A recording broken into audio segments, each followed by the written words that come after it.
धर्मेंद्र प्रधान के इस्तीफे को लेकर के दबाव बढ़ रहा है। सरकार पर, प्रधानमंत्री पर, हर किसी पर दबाव बन रहा है और उसको लेकर के प्रोटेस्ट हो रहा है। विपक्ष के सभी दल प्रोटेस्ट कर रहे हैं और बीते दिन हमने देखा कि किस तरीके से जो सोशल मीडिया पे एक मूवमेंट शुरू हुआ कॉकरोच जनता पार्टी के नाम से, उसके लोग भी आए सड़कों पर, जंतर मंतर पर प्रोटेस्ट किया और उसमें बहुत सारे आम लोग भी थे जो शिक्षा मंत्री के इस्तीफे की मांग कर रहे हैं। नीट और दूसरी परीक्षाओं में कथित गड़बड़ियों को लेकर के कॉकरोच जनता पार्टी यानी सीजेपी प्रदर्शन कर रही है।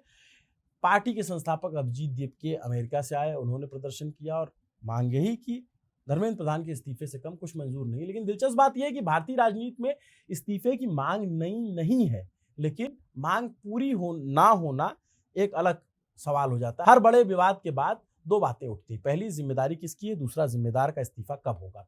आज इस्तीफे की मांग हो रही है और पहले भी होती रही है। एक दौर ऐसा था जब मंत्री अपने विभाग में हुई घटनाओं को लेकर नैतिकता के नाम पे इस्तीफा दे देते थे, नैतिक जिम्मेदारी लेते हुए।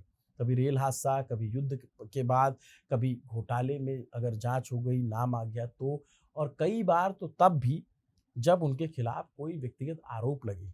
साबित तो बहुत दूर की बात है, बस आरोपों पर मंत्रियों के इस्तीफे हुए हैं। कैबिनेट मंत्रियों की बात मैं कर रहा हूं या केंद्र के मंत्रियों की बात कर रहा हूं, राज्य सरकारों का तो मैं गिनती नहीं कर रहा हूं। ये कहानी उन इस्तीफों की है जो कभी मिसाल बने, बरसों तक उदाहरण दिए जाते रहे, जो शायद अब न्यू इंडिया वाली राजनीति में लुप्त हो गया है और कोई नई चीजें हैं। नमस्ते, अभिनव पांडे नाम है मेरा और आप देख रहे हैं न्यूज पिन। साल 1956 देश के रेल मंत्री थे लाल बहादुर शास्त्री।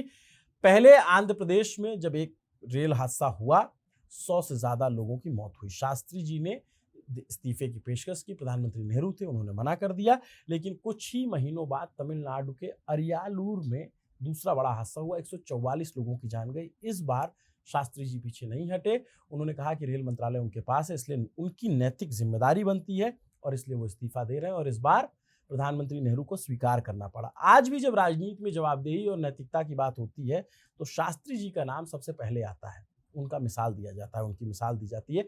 पर सिर्फ शास्त्री जी ने इस्तीफा नहीं दिया था। 1958 की बात है, मुंद्रा घोटाला हुआ और सरकारी बीमा कंपनी एलआईसी ने कारोबारी हरिदास मुंद्रा की डूबती कंपनियों में करोड़ों रुपए लगा दिए थे।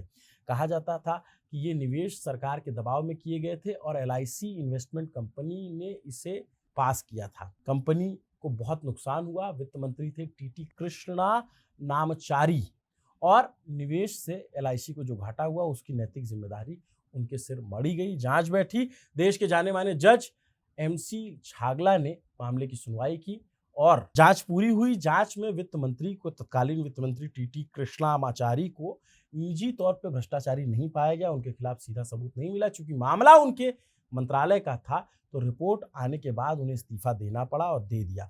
आज के दौर में ये बात थोड़ी अजीब सी लगती है, खासकर तब जब ये दलील दी जाए कि जब तक अदालत दोषी न ठहराए तब तक इस्तीफे का सवाल कैसे उठता है। साल 1962 याद कीजिए, रक्षा मंत्री थे वीके कृष्ण मेनन। नेहरू के सबसे करीबी लोगों में उनकी गिनती होती थी, अंतर्राष्ट्रीय मंचों पर उनकी पहचान थी। कई मुश्किल मौकों पर उन्होंने देश का पक्ष बाहर रखा। गोवा को पुर्तगाल के कब्जे से मुक्त कराने में भी उनकी अहम भूमिका मानी जाती थी। पर इन्हीं मेनन साहब को उस दौर में 1962 के युद्ध के बाद जब भारत हारा, भारत को धक्का लगा, प्रधानमंत्री की निजी छवि को धक्का लगा, देश सदमे में था, संसद गुस्से में थी, सड़कों पर नाराजगी थी और इस गुस्से का सबसे बड़ा निशाना बने वीके कृष्ण मेनन। विपक्ष का आरोप था कि सेना की तैयारियों को गंभीरता से नहीं लिया गया, हथियारों की जरूरतों पर खासा ध्यान नहीं दिया गया। वरिष्ठ सैन्य अधिकारियों के साथ मतभेद की खबरें आई और फिर मेनन का इस्तीफा हुआ। कई बार उन्होंने इस्तीफे की पेशकश की। आखिरकार 7 नवंबर 1962 को उनका इस्तीफा स्वीकार हो गया। इस बार नेहरू जी के पास विकल्प ही नहीं थे। तो ये भी एक उदाहरण इस फहरिस्त में जुड़ता है। किसी अदालत के फैसले की वजह से नहीं, ये इस्तीफा जिम्मेदारी के वास्ते हुआ। साल 1987 की बात है, 40 बरस गुजरे थे, वीपी सिंह रक्षा मंत्री थे, रक्षा सौदों पर सवाल उठने लगे, सरकार के भीतर टकराव बढ़ा, आखिरकार उन्होंने अपना इस्तीफा दे दिया। फिर धीरे धीरे देश गठबंधन की राजनीति के दौर में पहुंचा, केंद्र की सरकारें कमजोर हुई, सत्ता का गणित जटिल हुआ, इस्तीफों का मतलब बदलने लग गया। साल 1999 पश्चिम बंगाल का गैसाल रेल हादसा, करीब 290 लोगों की मौत हुई, देश सदमे में था। उस वक्त रेल मंत्री थे नीतीश कुमार और वो याद किया जाता है कि उन्होंने इस्तीफा दिया, कहा कि पहले जिम्मेदारी बाद में राजनीति। एक साल बाद 2000 का साल आया, रेल मंत्री थी ममता बनर्जी। रेल हादसे के बाद इस्तीफे देने की पेशकश उन्होंने भी की, लेकिन तत्कालीन प्रधानमंत्री अटल बिहारी वाजपेयी ने इस्तीफा स्वीकार नहीं किया। ये बहुत दिलचस्प घटना थी। मंत्री इस्तीफा देना चाहती थी, पर तब वाजपेयी जी ने मना कर दिया और उनके मनाने पर ममता बनर्जी मान गई और दलील दी गई कि हर समस्या का समाधान इस्तीफा नहीं है, लेकिन फिर भी इस्तीफे हुए। 2008 में जब मुंबई में आतंकी हमला हुआ, देश भारी गुस्से में था। 166 लोग मारे गए, निर्दोष लोग मारे गए। गृह मंत्री शिवराज सिंह पाटिल, उन्हें पद छोड़ना पड़ा। सरकार को जनता को संदेश देना था कि जवाबदेही तय हो रही है। फिर यूपीए सरकार के आखिरी वर्षों में भ्रष्टाचार के कई मामले सामने आए, जैसे 2010 में 2G स्पेक्ट्रम विवाद आया। आगे चल के कोर्ट में कितना क्या साबित हुआ ये आप देख सकते हैं अलग से, लेकिन टेलीकॉम मिनिस्टर तब थे ए राजा। लाइसेंस बांटने में गड़बड़ी के आरोप थे। विपक्ष ने संसद ठप कर दी, दबाव बढ़ा, आखिरकार ए राजा को भी इस्तीफा देना पड़ा। बाद में अदालत ने ये माना कि इस तरीके के आरोप साबित नहीं हो रहे हैं, लेकिन उस समय राजनीतिक जवाबदेही का दबाव इतना था कि मंत्री पद बच नहीं पाया। इसी तरह महाराष्ट्र में मुख्यमंत्री थे अशोक चौहान। आदर्श हाउसिंग सोसाइटी घोटाले का मामले में उन्हें पद छोड़ना पड़ा था। 2013 में रेलवे रिश्वत मामले में पवन बंसल हटाए गए।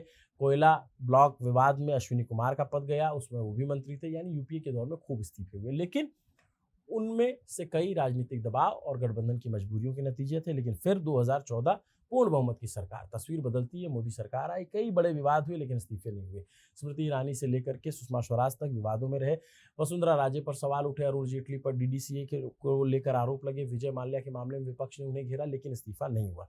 संदेश साफ था कि आरोप लगने भर से कोई पद नहीं छोड़ेगा। सरकार का तर्क था जांच होगी और फिर फैसला तथ्यों के आधार पर होगा। और राजनाथ सिंह जो रक्षा मंत्री थे, उन्होंने कहा भी था कि ये एनडीए की सरकार है, मोदी जी की सरकार है, इसमें इस्तीफे नहीं होते। और ये अधिक तब साफ हुआ जब 2017 में सुरेश प्रभु के मामले में वो जब रेल मंत्री थे, देश में रेल हादसे एक के बाद एक कई हुए, विपक्ष ने इस्तीफा मांगा। पहला खुद मंत्री ने भी पहल उन्होंने की थी, ऐसा बताया जाता है। सुरेश प्रभु ने कहा कि नैतिक जिम्मेदारी लेते हैं, उन्होंने इस्तीफा सौंप दिया, लेकिन इस्तीफा स्वीकार नहीं हुआ। बाद में मंत्रालय बदल दिया गया, यानी जिम्मेदारी किसी कोने में स्वीकार हुई, लेकिन इस्तीफा नहीं हुआ। सवाल अब नैतिक जिम्मेदारी का नहीं रह गया था और ये भी हो गया कि अब इस्तीफे नहीं होंगे। क्या अब जवाबदेही मतलब सिर्फ विभाग बदल देना या जांच की बातें करना है? एक इस्तीफा मोदी कार्यकाल में हुआ, वो एमजे अकबर का हुआ। उस पे जब उन पे मीटू के आरोप लगे थे, तब वो एक उदाहरण मिलता है सरकार में। अब आते हैं धर्मेंद्र प्रधान पर। शिक्षा मंत्रालय से जुड़े विवाद पर, एनसीईआरटी की किताबों पर विवाद हुए, इतिहास के अध्याय पर विवाद हुए, न्यायपालिका से जुड़े कंटेंट पर विवाद हुए, फिर एनटीए की तरफ से जो परीक्षाएं कराई गई उस पर विवाद हुए, नीट के पर विवाद सामने आया और सीजेपी अब उनके इस्तीफे की मांग कर रही है। देखने वाली बात है कि इस्तीफा होगा या नहीं होगा। इस्तीफों की मांग का जो इतिहास है वो बहुत लंबा है। अगर पिछले 70 साल का हिसाब लगाया जाए तो नैतिक जिम्मेदारी के आधार पर इस्तीफे हुए हैं, दिए गए हैं और उन्हें उंगलियों पर गिना भी जा सकता है। Lal Bahadur Shastri, TT Krishnamachari, VK Krishna Menon, VP Singh, Nitish Kumar, ऐसे लोग जिनका नाम उंगलियों पर गिना जा सकता है। लेकिन जिन्होंने नहीं दिए उनकी लिस्ट उठाएंगे तो 2-3 वीडियो छोटे पड़ जाएंगे। इसलिए धर्मेंद्र प्रधान को लेकर जो उठ रही मांग है, सिर्फ एक मंत्री को हटाने की मांग नहीं है, ये पुराने सवाल की वापसी है। इस्तीफा होगा या नहीं? अगर सिस्टम में गड़बड़ी हुई है तो जिम्मेदारी किसकी है, और जिम्मेदारी अगर आपकी है तो इस्तीफा कौन देगा और कौन लेगा? ये सवाल अब सड़कों पर पूछा जा रहा है।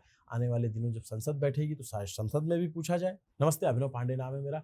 आपके लिए ये खबर हमारी साथी खुशबू ने लिखी थी। आप कमेंट करके बताइए क्या लगता है, सरकार पे क्या इतना दबाव है कि शिक्षा मंत्री का इस्तीफा हो जाएगा या फिर उनका विभाग बदल दिया जाएगा और एक जो आक्रोश है उसको शांत कर दिया जाएगा, या फिर उन्हें संगठन में ले जाया जाएगा? प्रधानमंत्री इस पर क्या फैसला करेंगे, देश की नज़र इस पर है। आप बताइए आपको क्या लगता है। नमस्ते, अभिनव पांडे नाम है मेरा। देखते रहिए न्यूज़ पिन। शुक्रिया।